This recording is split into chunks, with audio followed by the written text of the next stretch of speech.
การศึกษาต้องมุ่งสร้างพื้นฐานให้แก่ผู้เรียน4ด้าน 1. มีทัศนคติที่ถูกต้องต่อบ้านเมือง 2. มีพื้นฐานชีวิตที่มั่นคง 3. มีงานทำมีอาชีพ 4. เป็นพลเมืองดีพระบรมราโชบายด้านการศึกษา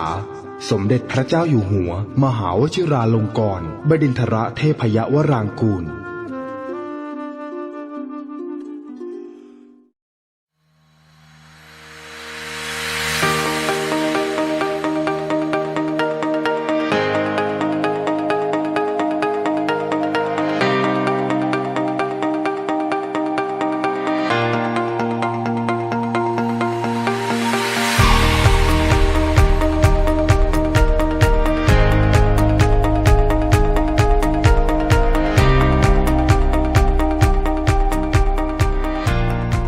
โรงเรียนทุ่งโพทะเลพิทยาตั้งอยู่เลขที่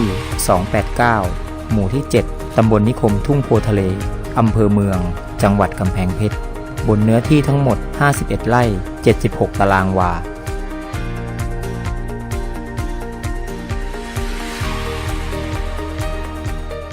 โรงเรียนทุ่งโพทะเลพิทยาก่อตั้งเมื่อวันที่ 14 พฤษภาคม ปีพุทธศักราช 2519และเปิดทำการเรียนการสอนเมื่อวันที่ 1 มิถุนายน ปีพุทธศักราช 2519 จนถึงปัจจุบัน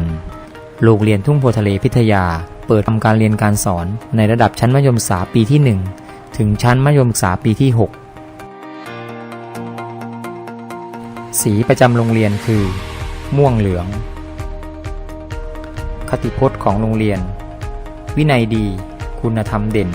เน้นความรู้คู่ชุมชนวิสัยทัศน์ของโรงเรียนพัฒนาผู้เรียนให้เป็นคนดีมีภูมิรู้ควบคู่เทคโนโลยีวิถีชีวิตพอเพียงสร้างชื่อเสียงด้วยโครงงานสืบสานโรงเรียนดีต้นแบบในฝันประจำอำเภอ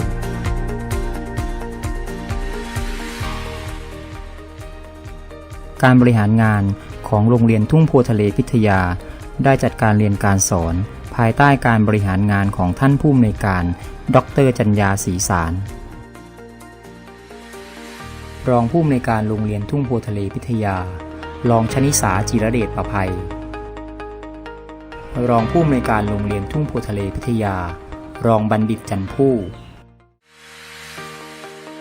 แบ่งโครงสร้างการบริหารงานออกเป็น4กลุ่มงานคือ 1. นายสนันกุลินหัวหน้ากลุ่มบริหารงานวิชาการ 2. นางพิมลพันธ์อัมพุปภาหัวหน้ากลุ่มบริหารงานทั่วไป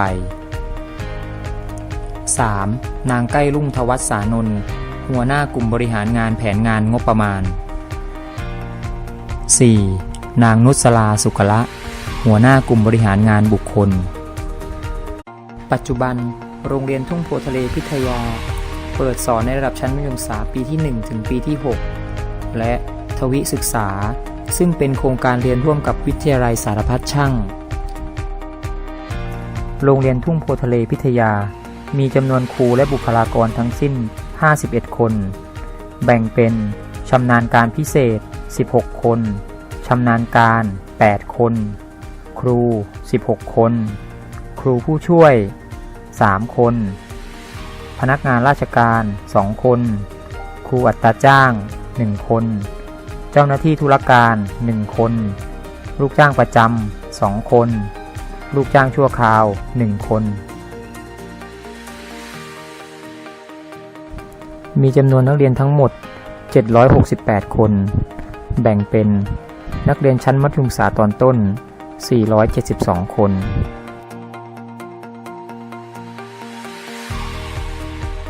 นักเรียนชั้นมัธยมศึกษาตอนปลาย296คน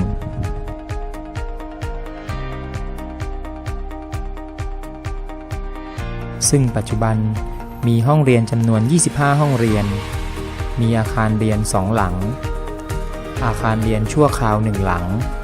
โรงฝึกงาน2หลังแหล่งเรียนรู้ประวัติศาสตร์1หลังและห้องปฏิบัติการต่างๆของโรงเรียน ผ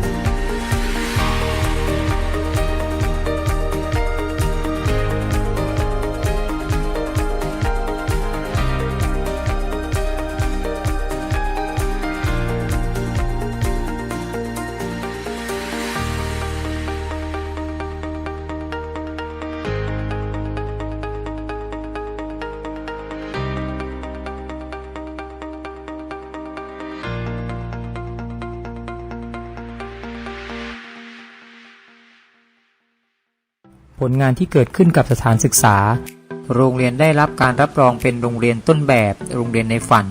รุ่นที่ 3 จากสำนักงานคณะกรรมการการศึกษาขั้นพื้นฐานกระทรวงศึกษาธิการโรงเรียนได้รับการรับรองมาตรฐานการศึกษา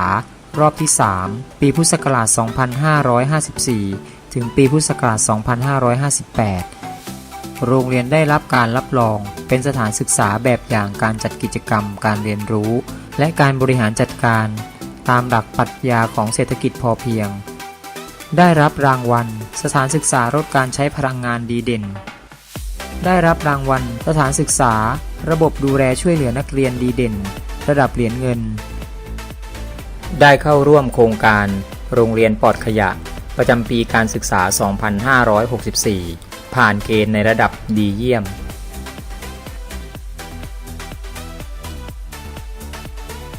ผลงานที่เกิดขึ้นกับนักเรียน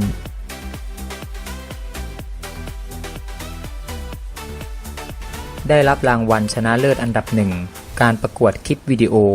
ระดับชั้นมัธยมศึกษาตอนต้นได้รับรางวัลรองชนะเลิศอันดับ 1 การทำแผนที่ด้านสิ่งแวดล้อมโดยการใช้โปรแกรม Google Earth หรือ Google Map ระดับชั้นมัธยมศึกษาตอนปลายและระดับชั้นมัธยมศึกษาตอนต้นได้รับรางวัลรองชนะเลิศอันดับ 2 การประกวดภาพถ่ายอาหารพื้นบ้านระดับชั้นมัธยมศึกษาตอนปลายได้รับรางวัลรองชนะเลิศอันดับ 2 โครงงานวิทยาศาสตร์ระดับชั้นมัธยมศึกษาตอนต้นได้รับรางวัลรองชนะเลิศอันดับ 2 การแข่งขันฟิสิกส์สัพยุตจูเนียร์ระดับชั้นมัธยมศึกษาตอนปลายได้รับรางวัลเหรียญเงินการประกวดสื่อภาพนิ่งอินโฟกราฟิกระดับชั้นม.ต้นได้รับรางวัลเหรียญทองแดงการประกวดสื่อภาพนิ่งอินโฟกราฟิกระดับชั้นมัธยมศึกษาตอนปลายได้รับรางวัลเหรียญทองแดงการประกวดคลิปวิดีโอ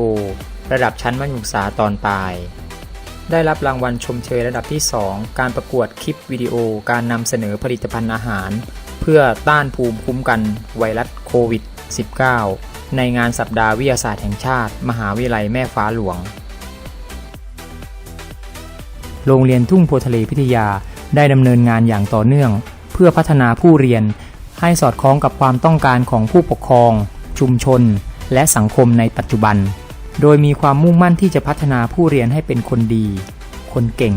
และมีชีวิตอยู่ได้ในสังคมอย่างมีความสุข